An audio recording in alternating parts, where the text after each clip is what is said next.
princesa entre as províncias tornou-se tributária. Só até aqui. Amém? Amém. Você pode fechar a sua Bíblia, curve sua cabeça e vamos orar ao Senhor. Senhor nosso Deus e nosso Pai. Jesus da glória, obrigado, Senhor, por esta palavra ao qual o Senhor ministrou, Pai, ao meu coração. Senhor, eu te peço agora que o coração dos meus irmãos que aqui se encontram, Pai, possa estar como terra fértil, Senhor, e receber a sua palavra, Pai, esta, Pai querido, Pai amado, possa dar fruto, Senhor Jesus da glória, frutos, meu Deus e meu Pai, que irão crescer para a glória do seu santo nome. Senhor, que o Senhor possa, Pai, nesta noite, Pai, coroar, Pai querido, Pai amado, este culto com uma cereja da sua glória neste lugar. Seja conosco, Pai, é o que eu te peço, te agradeço, em nome de Jesus. Amém. E graças a Deus. Amém? Amados, esse livro, ele é escrito por volta de 586 e 585 a.C. O livro de Lamentações, ele é escrito pelo profeta conhecido por Jeremias, conhecido como profeta chorão. Nós sabemos que Jeremias ele vai estar profetizando sobre o reinado de Judá. Em 722 a.C., o reino do norte, o reino de Israel, havia sido levado cativo e este não retornou. Agora, a crise é estar dentro do reino do sul, cuja capital é Jerusalém. O povo estava envolvido no pecado, tinha dado as costas a Deus. E Deus estava levantando o profeta Jeremias com uma mensagem de arrependimento, para que o povo viesse a voltar aos caminhos do Senhor.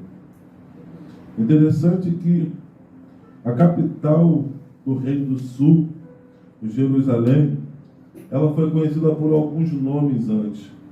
Cidade da Paz, Cidade de Sião, Cidade de Deus, Fortaleza. Todos os nomes conhecidos como algo positivo.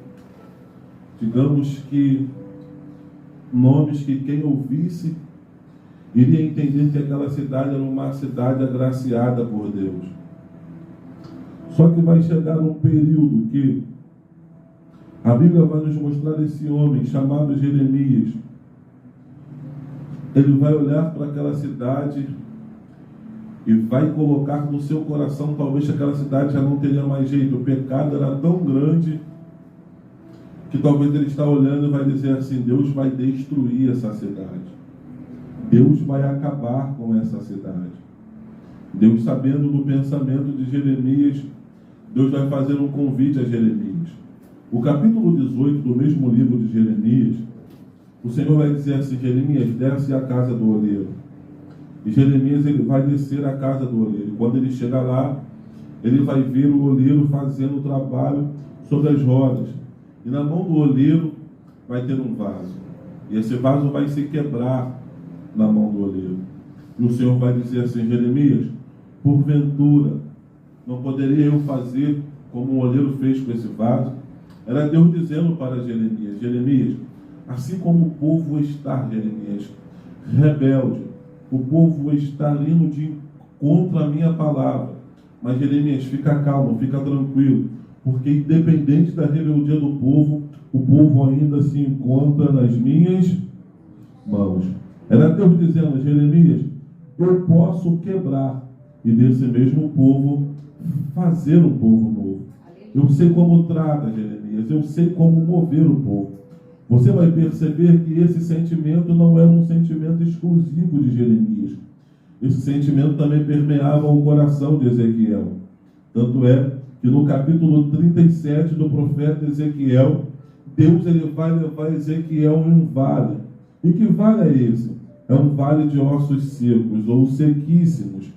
Quando Ezequiel chega dentro desse vale, Ezequiel vai notar que o vale tinha ossos, e esses ossos eram muito secos. Quem olhasse aos olhos humanos saberia que não teria vida. Mas Deus disse para Ezequiel: Ezequiel, esse é todo o exército de Israel. Se você ler o texto, você vai perceber, irmã Regina, que Ezequiel ele não passa por dentro do vale. Ezequiel não pisa nos ossos. Ezequiel, ao saber que aqueles ossos eram um exército de Israel, mesmo morto, ele tem o respeito e não pisa. Aqui eu aprendo uma coisa: nós estamos aqui hoje, nós estamos adorando, nós temos vida no Espírito Santo, mas lá fora existem pessoas que estão mortas, são como ossos secos, talvez são pessoas de nossas famílias, mas uma coisa eu sei, que nós não devemos pisar nesses, porque nós entendemos, porque estão nas mãos do Senhor, mesmo sendo como ossos secos, mesmo sendo como rebeldes, nós acreditamos que há poder no nome de Jesus, para poder transformar o macumbeiro, para poder transformar a feiticeira, para poder transformar o idólatra e trazer para dentro deste lugar, para adorar e glorificar o Deus da minha e da sua salvação. Eu acredito que no nome de Jesus, este lugar vai estar cheio de gente, que vão sair de outra igreja, pessoas que estão pelas ruas, pessoas que estão pelos bares, pessoas que estão pelos centros de prostituição, vão estar aqui integrando esta igreja, os valentes de Davi, junto comigo e junto com você, fazendo a obra de Deus. Oh, glória a Jesus. Eu acredito que a nossa igreja não vai crescer com membros de outra igreja. Eu acredito que a nossa igreja vai crescer com pessoas que o Senhor vai nos usar para poder profetizar. O Senhor disse para Ezequiel, poderiam remover esses ossos? Ezequiel falou, tu sabes, Senhor. E qual foi a palavra do Senhor para Ezequiel? Profetiza. Eu acredito que nós vamos sair hoje neste lugar com um desejo, com um anseio para poder profetizar sobre a nossa vida, pastor. Tudo bem, mas eu desejo que nós iremos profetizar pela vida de quem está lá fora. Nós iremos profetizar pela vida de quem está caído. E a profecia que vai sair dos nossos lábios vai ser cheia de graça, cheia do Espírito Santo, para poder que quem está caído, da vida quem está no chão, e o nome do Senhor vai ser glorificado. O tempo passa. E essa cidade, conhecida como Jerusalém, ela vive talvez o seu pior momento até aquele momento. Nós vamos ver que, por volta de 605 a.C., Nabucodonosor invade a cidade pela primeira vez. 597 a segunda invasão. E 586 a terceira e última invasão. Nabucodonosor invade, quebra tudo. O templo vai ao chão, os muros também. E quem olha aquela cidade parece não acreditar que aquela era a cidade conhecida como a cidade da paz, a cidade de Deus, cidade de Sião, a fortaleza do Senhor. Quem olha para Jerusalém não acredita que ali foi levantado Davi e Salomão, que ali foi levantado homens que tinham tal intimidade com Deus. Aí Jeremias, ele vai lançar uma palavra de lágrima. E essa palavra eu vou me identificar com ela. E eu acredito que toda a igreja do Senhor também se identifica. Porque Paulo ele vai dizer à igreja dos Romanos, capítulo 3, verso de número 23, que todos nós pecamos e destituídos fomos da glória de Deus. Nós estudamos hoje aqui. Nós fomos feitos da natureza adâmica.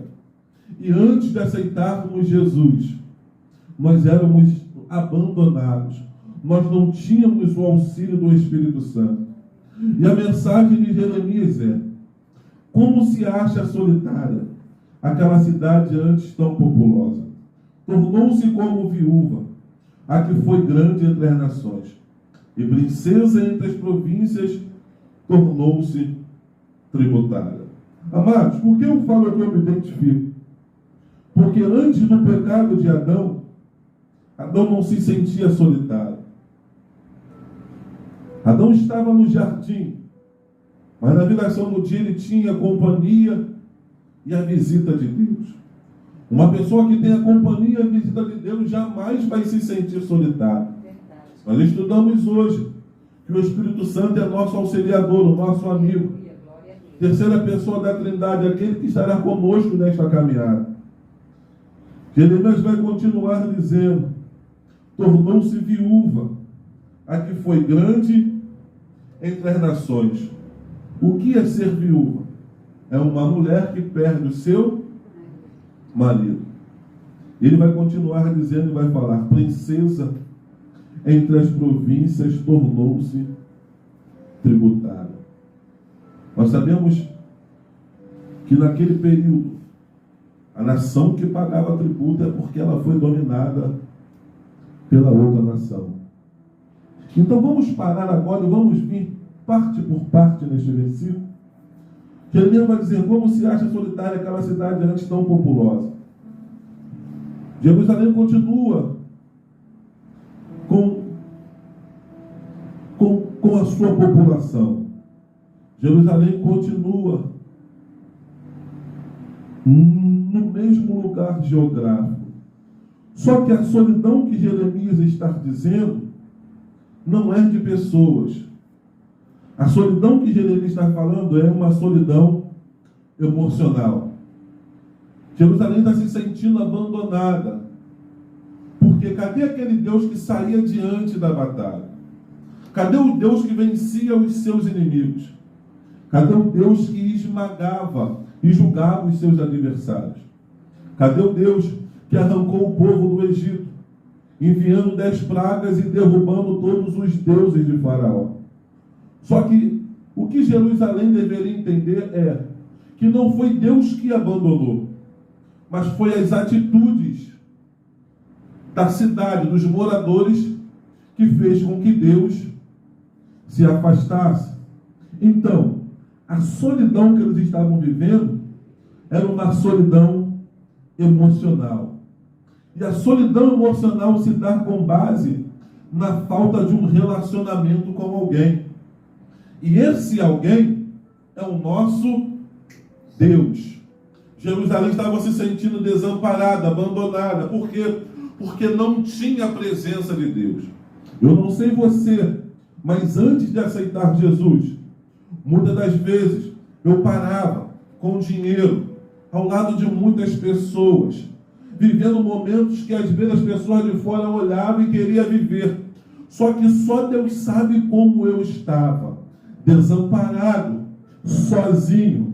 Quem olhava poderia falar: não tem uma boa moto, tem uma condição boa, mas o meu interior estava vazio, eu estava desamparado.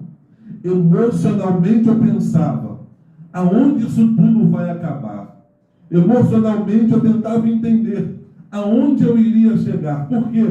Porque eu estava dando voltas e eu não sabia onde eu iria chegar. Não tinha um norte. Sabe por quê? Porque eu não tinha quem pudesse me preencher. Jeremias vai continuar dizendo: tornou-se viúva a que foi grande entre as nações. Naquele momento, um esposo representava referência, proteção e provisão. Era Jeremias falando para Jerusalém: vocês perderam a proteção, a referência e a provisão.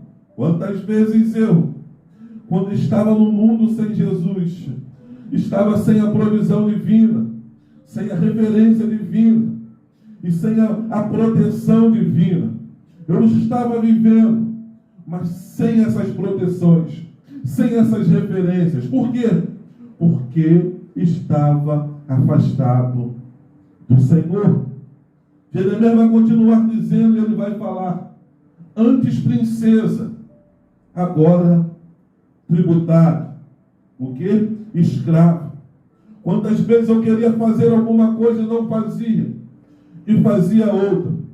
Quem aqui que está me ouvindo, após fazer alguma coisa, colocou as mãos na cabeça e falou: Senhor, por que eu fiz isso? Por que eu permiti isso acontecer? Sabe por que isso aconteceu? É porque quando nós somos escravos, nós não mandamos naquilo que nós desejamos fazer. Quando somos escravos, nós fazemos aquilo que o pecado que nos domina nos conduz a fazer. Paulo ele vai dizer que o bem que eu quero fazer, eu não faço, mas o mal que habita em mim, esse sim. Então você entende que quando nós somos vencidos pelo pecado, nós somos escravos do pecado. Mas graças a Deus, como diz em João 3,16, mesmo nós estando afastados pelos nossos próprios delitos, mesmo Jerusalém, um dia estava cheio da graça, cheio da glória, e outro dia estava solitário, viúva, e sendo escravo, pagando tributo.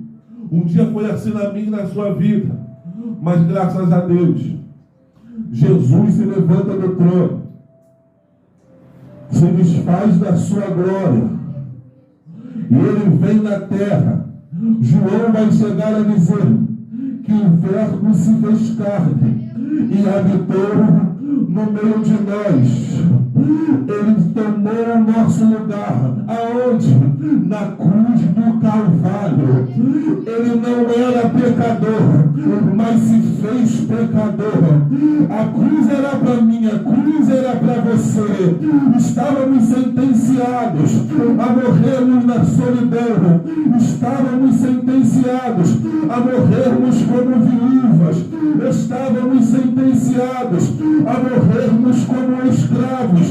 Mas Jesus, como Paulo disse à igreja de Colossenses, pegou a cédula do pecado e cravou na cruz do Calvário, pagando o meu, pagando a sua dívida, para que hoje nós pudéssemos estar aqui, não como solitário, não como viúvas, não como escravo, mas como livre, com a dívida paga, para a glória do Senhor Jesus. Se você está aqui hoje, podendo dar graças a Deus, glórias a Deus, você levanta a sua mão, erga e entenda que nós estamos aqui porque Jesus pagou a nossa dívida. Aleluia, Senhor. Oh, aleluia. Jerusalém. Quando Jesus entra em Jerusalém, ele mostra o seu amor e o seu carinho. Qual é a palavra? Jesus vai dizer: Jerusalém, Jerusalém, quantas vezes eu quis te ajuntar, como a galinha junto aos seus filhotes. Entenda-se, existem pessoas, ontem mesmo, essa noite mesmo, eu postei uma foto com essa bandeira, e uma pessoa me chamou e disse: tu és o anticristo? Eu falei: não entendi. Aí falou assim: por conta da bandeira, eles rejeitaram Jesus. Aí eu falei assim: eu seria ingrato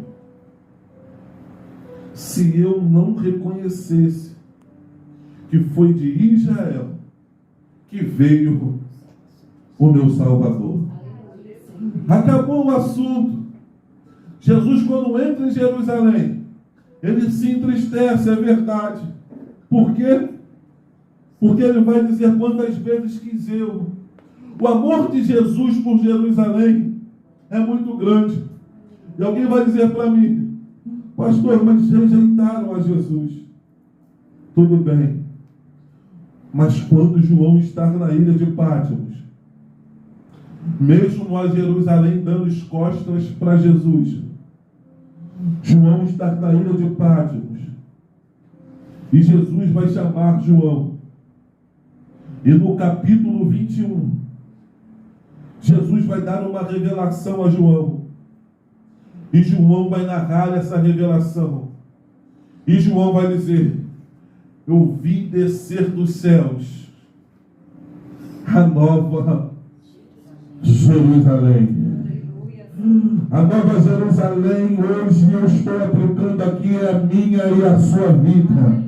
Assim como o Senhor não desistiu da Jerusalém narrada por Jeremias, que estava vivendo solitária, que estava vivendo como viúva, que estava vivendo como escrava. O mesmo Jesus não desistiu da minha e da sua vida. Alguém pode ter olhado e falado assim: você deu as costas para Jesus, rapaz, você pecou, você errou, mas hoje eu dou graças a Deus, que Deus amou o mundo de tal maneira, que deu seu Filho unigênito, para que todo aquele que nele crer não pereça, mas tenha a vida eterna. Jerusalém não vai permanecer infértil, Jerusalém não vai perecer solitário, Jerusalém não vai terminar viúva, Jerusalém não vai terminar escrava. Jerusalém é projeto e plano de Deus, e eu não sei você, mas eu acredito que eu faço parte desse plano, desse projeto, e o meu coração saltita de alegria, exulta de alegria. Por quê? Porque Deus não é homem para que minta, e nem filho do homem para que se arrependa. Porventura diria e não cumpriria. Deus fez uma promessa, e eu acredito que essa promessa em breve ela vai se cumprir. Aleluia! Oh, glória! Ela vai se cumprir. Aleluia, Senhor. Pastor, mas e aí, pastor? Estamos passando por humilhação, estamos passando por dificuldade, tudo bem. No capítulo 2, no verso de número 15, no mesmo livro de Lamentações, a Bíblia vai dizer assim: todos os que passam pelo caminho batem palmas, assobiam e meneiam a cabeça sobre a filha de Jerusalém, dizendo: é esta a cidade que denominavam perfeita em formosura, gozo de toda a terra? Irmãos, entende uma coisa: não é porque eles humilharam, não é porque Jerusalém passou um momento de dificuldade, é que ela iria terminar sendo humilhada. No capítulo 137 de Salmos, vai dizer assim: junto aos rios da Babilônia, nos assentamos e choramos, lembrando-nos de Sião, nos salgueiros que há no meio dela, penduramos as nossas harpas. Os próprios moradores já não acreditavam mais. O fato de pendurar as harpas era que acabou a adoração. Para que um hino novo? Para que um louvor novo? Até quem olhava para eles queriam zombar, dizendo: porquanto aqueles que nos levaram cativo nos pediam uma canção, e os que nos destruíram que nos alegréssemos, dizendo: cantai-nos um dos cânticos de Sião. Quem olhava via motivo para zombar, quem olhava via motivo para humilhar. Mas eu agradeço a Deus e glorifico o nome do Senhor. Sabe por quê? Porque quem olha o seu momento nem imagina o seu futuro em Cristo. Alguém pode estar olhando agora o seu momento e pode estar até mesmo zombando, meneando a sua cabeça, dizendo: não vai chegar a lugar algum. Quem é você? Jesus já te esqueceu. Olha o que Nabucodonosor está fazendo. Já entrou, destruiu, derrubou os muros. Mas o que eles não esperam é como Jó falou: o meu Redentor vive, e por fim ele se levantará. O salmista vai continuar dizendo: os que confiam no Senhor são como os montes de Sião, que não se abalam, mas permanecem para sempre. Irmãos, eu quero repetir o Salmo de número 125, é motivo para você dar glória. O Salmo de número 125 vai dizer: os que confiam no Senhor. Vamos interpretar isso de uma forma bem devagar. Olha o que aqui diz: os que confiam no Senhor. Quem confia no Senhor vai ser comparado com os montes de Sião, que não se abalam, mas permanece para sempre. Jesus nos falou que vai permanecer por um período de tempo. A mensagem é que os que confiam no Senhor permanecerão para sempre. Passarão os céus e a terra, mas quem confia no Senhor vai continuar permanecendo, vai viver com o Senhor Jesus na rua de glória, rua de ouro, na eternidade, na Nova Jerusalém. Nós vamos viver eternamente com o Senhor Jesus. Glórias a Deus, aleluia. Vale a pena. Você pode estar sendo humilhado. A situação que você vive, talvez o ambiente, a casa, no colégio, no trabalho. Às vezes a humilhação não vem de palavras. Às vezes a humilhação vem do cenário que você está inserido. E você olha para aquele cenário e você sabe que aquilo dali poderia mudar. Não era aquilo que você sonhou. E quando você olha, parece o diabo te acusando. Mas só que eu tenho uma mensagem para você. Não se mova do propósito. Não saia do local que você foi inserido. Sabe por quê? Porque quem tem que sair dessa situação não é você, mas é Satanás, é o diabo. Você percebe que a Bíblia vai chegar a dizer que o choro pode durar uma noite. Entenda-se o versículo: choro pode durar. Não quer dizer que ele vai durar. E mesmo se ele durar, ele tem um tempo determinado para poder ser encerrado. E quando ele se encerrar, a minha Bíblia vai dizer que a alegria, ela vem pela manhã. Talvez você esteja como algumas pessoas, chorando já há bastante tempo, olhando a situação e vendo, tem que mudar, precisa mudar. E Jesus está do céu te acompanhando. Fica calmo, filho. Fica tranquilo, filho. Que essa situação ela vai mudar. E eu acredito piamente, como nós decretamos aqui, que os que confiam no Senhor serão como os montes de Sião, que não se abalam, mas que vão permanecer para sempre. Alguém te olhou e falou: essa luta parou ele agora. Essa luta vai parar ela agora. Mas o que está dentro do meu e do seu coração, nós não olhamos, nós não somos movidos por aquilo que nós podemos receber da terra, mas nós somos movidos, nós somos alimentados por aquilo que foi nos concedido no céu, porque o que foi nos concedido no céu, nós sabemos que vem de Deus e é eterno, e tem poder para fazer com que nós venhamos a caminhar mais de 1, 2, 3 dias, porque quem faz-nos caminhar não é o alimento, não é a energia terrena, mas é o alimento e a energia que vem de Deus. E se você está sendo alimentado pela energia que vem de Deus, fica tranquilo que a força da terra não vai conseguir te parar. E eu acredito e profetizo nesta noite que você vai ver as coisas mudando na sua vida e o nome de Deus vai ser glorificado ainda por esses dias, em nome de Jesus. Da glória de Deus, aleluia, Senhor. Aleluia. Aleluia. Quando Jeremias, ele vai chegar no capítulo 3, e no versículo de número 22, parece que as coisas vão começar a parecer clarear. E ele vai falar assim: olha, as misericórdias do Senhor são a causa de nós não sermos consumidos, porque as suas misericórdias não têm fim. Era Jeremias dizendo para a nação: olha só, a destruição era certa.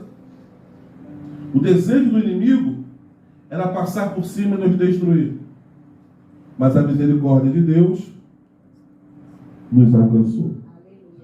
Se nós estamos aqui hoje, não é porque somos bonitos, é porque a misericórdia de Deus nos alcançou. Entenda uma coisa: se a misericórdia de Deus nos alcançou, nos abriu uma porta. E que porta é essa?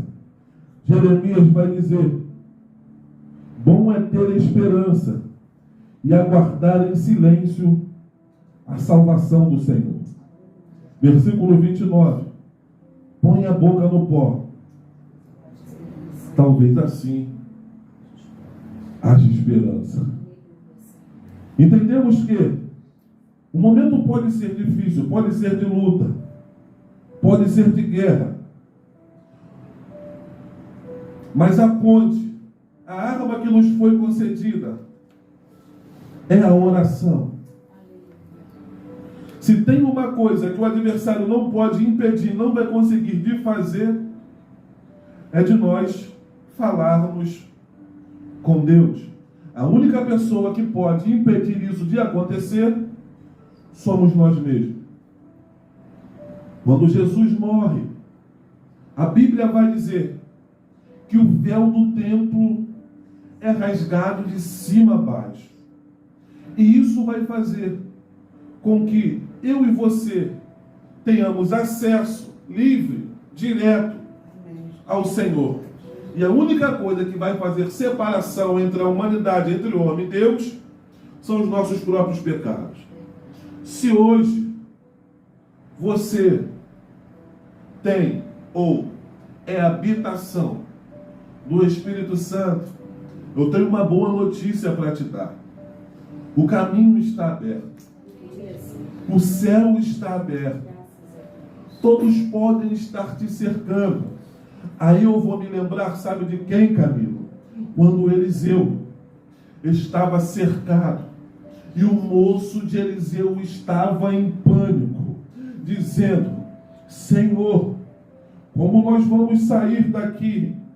Muitos são os que nos cercam. Eliseu, a Bíblia vai dizer que vai fazer uma oração, que os olhos do moço vão ser abertos. E quando os olhos do moço são abertos, ele olha para os montes. E quando ele olha para os montes, ele vê carros e cavalos de fogo. E ele entende que mais são os que estão conosco do que estão com eles. Nessa noite, 14 de abril, você que entrou aqui, que está ouvindo minha voz, que está guerreando, pelejando por uma causa, e você olha e pensa que seus inimigos estão prevalecendo, abra os seus olhos espirituais, que você vai perceber que maior é o que está em nós do que o que está no mundo. Quem é Satanás ou não, o reino de Deus é favorável à igreja do Senhor Jesus, e a promessa é: as portas do inferno não vão prevalecer. Aleluia! Vamos terminar aqui. Glória. Bendita é Aleluia. Jesus. Deus de poder, graça, aleluia.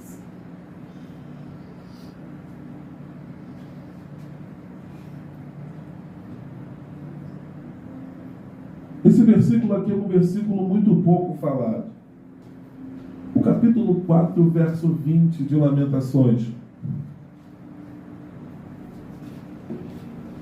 Ele vai dizer assim: o respiro das nossas narinas, ungido do Senhor, foi preso nas suas covas. Dele dizíamos, olha o que vai falar agora: debaixo da sua sombra viveremos entre as nações. Escute uma coisa. Nós falamos muito do Salmo de número 91. Que aquele que habita no esconderijo do Altíssimo, a sombra do Onipotente, descansará. É verdade. Mas ao término desse versículo, a última parte vai dizer: debaixo da sua sombra viveremos entre as nações.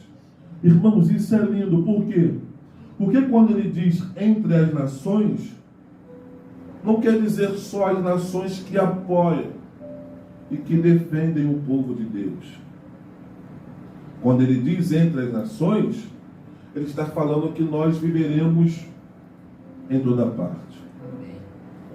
Entenda uma coisa: se no seu trabalho, na sua faculdade, na sua vizinhança, aonde a planta dos seus pés tocar, se alguém tentar ou desejar fazer o mal contra você de uma forma que esse mal tente a te destruir, descansa o teu coração. Por quê? Porque você pode estar no seu trabalho, fisicamente falando, mas espiritualmente você está debaixo da sombra de Deus. Meu Deus, eu vou repetir isso daqui. Talvez na sua vizinhança pode ser um local onde o inimigo impera, que todos estão falando é funk, é pagode, é forró, é prostituição, mas se você estiver lá, vai ter sombra de Deus. Sombra me remete a pensar em descanso, em tranquilidade, em paz, queira o inferno ou não. Eu e você estamos debaixo da sombra de Deus. Nós não fomos resgatados para vivermos em qualquer lugar. Jesus não foi para a cruz para nos deixar largados. Jesus foi para a cruz para nos dar uma sombra. E não é qualquer sombra, não é a sombra de uma mangueira, não é a sombra de um guarda-sol, mas é a sombra do Todo-Poderoso. Aleluia, Senhor. Irmão, se coloque de pé em nome de Jesus.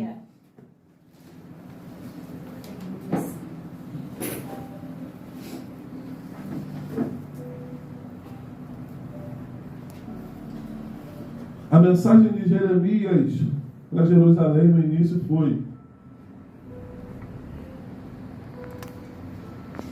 como se está tão solitária, viúva e tornou-se tributária. Mas tinha um período de tempo. O cativeiro durou 70 anos. E ao término desses 70 anos, Deus tirou o povo do cativeiro. Nós estamos vivendo aqui na terra. E digamos que esse período também tem um tempo determinado. Nós não sabemos o tempo, porque o próprio Jesus falou: não sabereis o dia e nem a hora. Mas entenda, essa natureza a qual nós estamos dentro dela, um dia ela vai ser dizimada. Por quê? Porque há uma promessa, há uma palavra. Jesus vai vir nos buscar. E quando Ele vier nos buscar, nunca mais nós viveremos à mercê dos desejos e sentimentos dessa natureza. João vai chegar a dizer que o lugar que nos está preparado não vai ter mais choro, lágrima, dor, ranger de dentes. Então o que eu quero falar para você aqui nesta noite, por maior que seja a luta que você esteja passando, por maior que seja a prova que você esteja vivendo, não retorne. Porque maior é o que está em nós do que o que está no mundo. Amém? Glorifique o nome do Senhor. Aleluia, Senhor. Glória a Deus. Aleluia.